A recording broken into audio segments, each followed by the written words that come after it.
Nine जी, क्या हाल चाल है। अगर ये वीडियो पसंद आए तो लाइक कीजिएगा, अपने दोस्तों में शेयर कीजिएगा। इस चैनल को सब्सक्राइब ना कर रखा हो तो कर लो बड़ी सी घंटी के साथ। और आई फ्लाई की क्लासेस ज्वाइन करने के लिए व्हाट्सएप करो 9013902981। आज हम लोग बात करेंगे बैट एग्जाम की, डीबीटी का बैट 2019, जहां वेट कर रही है हम लोग के लिए फेलोशिप्स। इन फेलोशिप का इस्तेमाल हम लोग कर सकते हैं CSIR की लैब्स को ज्वाइन करने के लिए, PhD या रिसर्च के लिए। एग्जाम में कहने को तो बहुत सारी इंफॉर्मेशन ऐसी आती है जो शायद रट्टाफिकेशन से संबंधित हो। इंडिट पढ़ते हुए हमारा ध्यान भी यही होता है कि भाई जो चीज रट ली वही एग्जाम में हम कर पाएंगे। बट क्या डेली लाइफ में हम लोग ऐसा करते हैं? क्या डेली लाइफ में करने वाली चीजें या जो हम देखते हैं हमें बट ऑब्वियस करके पता नहीं होता? क्या हमें नहीं पता कि अगर हम खाना खाएंगे तो वो खाना किसके पेट में जाएगा, किसकी भूख मिटाएगा? क्या आपके खाना खाने से आपके साथ वाले की भूख मिट सकती है? भाई मिटने का तो पता नहीं, हो सकता है बढ़ जरूर जाए। ऐसे ही बहुत सारी चीजें और भी होती हैं, चाहे वो खाने को लेकर के हो या हमारी अदर एक्टिविटीज को लेकर के। अपने एग्जाम की तैयारी के लो, अगर एग्जाम की तैयारी तुम करोगे तो क्या तुम्हारे साथ वाले का एग्जाम क्वालिफाई होगा? या फिर अगर तुम्हारे घर में कोई और पढ़ता हो तो उसके पढ़ने से तुम्हारे एग्जाम के रिजल्ट पे क्या असर पड़ने वाला है? यार सामाजिक सिस्टम, हमारी भावनाएं बहुत कुछ बातें बोलती रहती हैं। नो डाउट हो सकता है तुम्हें पढ़ता हुआ देख करके तुम्हारे घर वाले खुश होते हो, बट मैं बात वो नहीं कर रहा, मैं बात कर रहा हूँ रिजल्ट की। अगर तुम मेहनत करोगे तो रिजल्ट भी तुम ही पाओगे। हाँ, वो बात अलग है कि उस रिजल्ट के बेनिफिट्स तुम्हारे फैमिली के लिए भी होंगे, वो भी एंजॉय करेंगे और प्राउड फील करेंगे, और साथ में तुम्हारे रिजल्ट तुम्हारे देश के लिए भी होंगे। आफ्टर ऑल देश कोई जमीन तो है नहीं, हम सबको मिला जुलू करके ही भारतवर्ष कहलाता है। इसलिए हम क्या परफॉर्म करेंगे इस पर डिपेंड करेगा कि हमारा देश क्या परफॉर्म करेगा। कुछ चीजें ऐसी होती हैं जो करता है वही भुगतता है, और कुछ चीजें ऐसी भी होती हैं करता कोई और है भुगतता कोई और। जब हम लोग DNA की बात करते हैं तो वहां भी दो तरह की वर्ड्स ऐसे ही किसी बिहेवियर को समझाने के लिए, सिस एक्टिंग और ट्रांस एक्टिंग। क्वेश्चन पूछा हुआ है कि P एक सिस एक्टिंग एलिमेंट है जबकि Q एक ट्रांस एक्टिंग एलिमेंट है, तो पॉसिबल एग्जाम्पल ऑफ P और Q क्या होंगे, जान लेते हैं। अब आपको लैक ऑपरेटन तो याद होगा ना, जहां एक जीन होती है I और फिर कहीं दूर जाकर के DNA में प्रमोटर, ऑपरेटर, Z, Y और A नाम की जीन्स थी। लैक ऑपरेटन की स्टोरी थी, लेकिन तुम्हें यह भी याद होगा कि I से एक मैसेंजर RNA बनता है, मैसेंजर RNA से एक प्रोटीन बनता है। ये प्रोटीन जो डाइमर बनाते हैं और फिर बाद में ऐसे ऐसे डाइमर जुड़ करके टेट्रामर बनते हैं और टेट्रामर जाके बाइंड करते हैं ऑपरेटर के साथ। ये डिसाइड करेंगे कि भाई जीन का ट्रांसक्रिप्शन ऑन होगा या नहीं होगा। अगर ये रिप्रेसर मॉलिक्यूल जो कि I से बने हुए हैं, अगर ये बाइंड करते हैं ऑपरेटर से तो ट्रांसक्रिप्शन नहीं हो पाता। वो लैक्टोज की कहानी, उसका कंट्रोल, वो एक अलग पॉइंट है। बट पॉइंट ये है कि यहाँ DNA के दो तरह के एलिमेंट हैं, एक तो I जीन टाइप के और एक ये P और O टाइप के। अब अगर हम लोग इन चीजों को आपस में कंपेयर करना शुरू कर दें, मान लीजिए हमारे पास एक DNA का मॉलिक्यूल यहाँ पर है, ऑपरेटर इस जगह पर, और एक दूसरा DNA का मॉलिक्यूल है जिसमें I जीन है, तो नो डाउट I जीन से बनने वाला RNA, उससे बनने वाला प्रोटीन, उसके बने हुए डाइमर टेट्रामर्स दूसरे DNA पर भी जाके बाइंड कर सकते हैं और उस पर भी असर दिखा सकते हैं कि जीन का ट्रांसक्रिप्शन होने वाला है या नहीं। ऐसे एलिमेंट्स या ऐसे DNA के सीक्वेंसेस जिनका असर उस DNA पर तो देखने को मिल ही सकता है जिस पर वो अवेलेबल है, बट वो दूसरे DNA के मॉलिक्यूल पर भी असर दिखा सकते हैं, उनको बोलते हैं ट्रांस एक्टिंग। तो सही मायने में जो रिप्रेसर जीन्स हैं या फिर I टाइप के जीन्स हैं, इन जीन्स को हम लोग ट्रांस एक्टिंग एलिमेंट्स में डालते हैं, या कह दीजिए रेगुलेटरी जीन्स जो रेगुलेटरी प्रोटीन्स बनाती है। अब दूसरा केस है, अगर हम प्रमोटर की बात करें तो प्रमोटर वो जगह है जहां पर आकर के RNA पॉलीमरेज बाइंड करता है।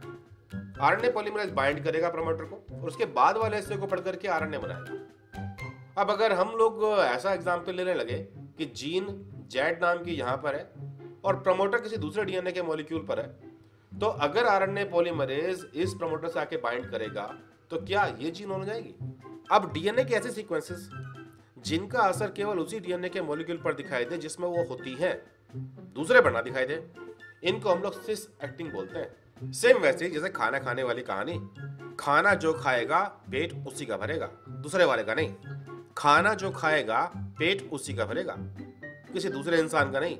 ये सिस एक्टिंग फिनोमेना है। तो अब इसी बात को लेकर के हमारे पास क्वेश्चन भी था। आप सोच के बताओ कि enhancer, transcription factor, operator, promoter operator, transcription factor और प्रमोटर, इन सारी कहानियों में से सिस एक्टिंग कौन होगा? सिस एक्टिंग वो होते हैं जो जिस डीएनए पर हैं उसी पर अपना असर दिखाएंगे। तो नो डाउट एनहांसर की सीक्वेंसेस, आपके ऑपरेटर्स, आपके प्रमोटर और ऑपरेटर दोनों, और प्रमोटर्स, ये एग्जाम्पल्स हैं आपके सिस एक्टिंग एलिमेंट के। बट क्वेश्चन में पूछा हुआ था कि जो ये दो का कॉम्बिनेशन दे रखा है उसमें से पहला वाला सिस एक्टिंग होना चाहिए, जो कि ऑप्शन नंबर 1 में है, सिस एक्टिंग। और ट्रांस एक्टिंग एलिमेंट्स वो हैं जो जहां अवेलेबल थे, उनके जीन्स जहां पर है, वो किसी और डीएनए पर भी असर दिखा सकते हैं, जैसे कि रेगुलेटरी प्रोटीन मॉलिक्यूल्स, जैसे कि ट्रांसक्रिप्शन फैक्टर्स। तो ट्रांसक्रिप्शन फैक्टर वाली जीन्स ये आपकी ट्रांस एक्टिंग में आएंगी, और इसीलिए आपका आंसर नंबर 1 इस बात को डिफाइन करने के लिए बेस्ट है। अब जहां हमने यहां बात की है डीएनए की, तो कुछ और बात भी कर लेते हैं। भाई हम ये भी जानते हैं कि जैसे प्रमोटर पर आरएनए पॉलीमरेज आके बाइंड करता है और वो ट्रांसक्रिप्शन ऑन करता है। डीएनए में एक सीक्वेंस थी प्रमोटर नाम की, आरएनए पॉलीमरेज बाइंड करके आरएनए बनाएगा, और इस प्रोसेस को आप ट्रांसक्रिप्शन कहते हो। तो ऐसा ही कॉम्बिनेशन इनमें से कौन सा है?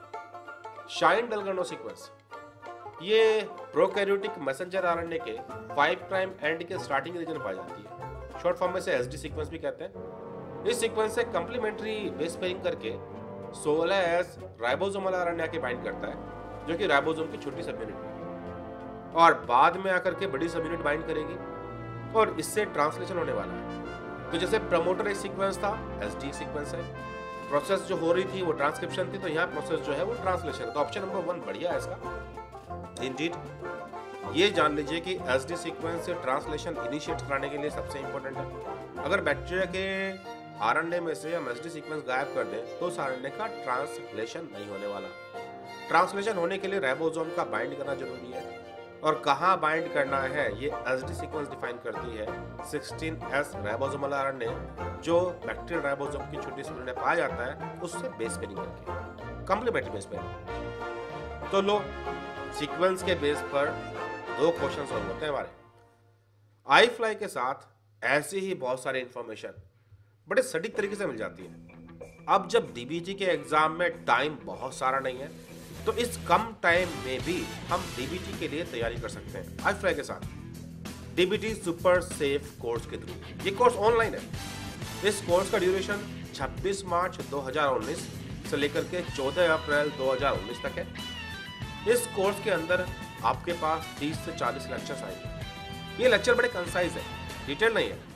इसमें केवल इंफॉर्मेशन उतनी है जो एग्जाम में आती है, और इंफॉर्मेशन बड़े सही तरीके से स्ट्राइक भी करती है। इन 30-40 लेक्चर्स की वजह से आपकी स्कोरिंग की परसेंटेज काफी बढ़ जाने वाली है।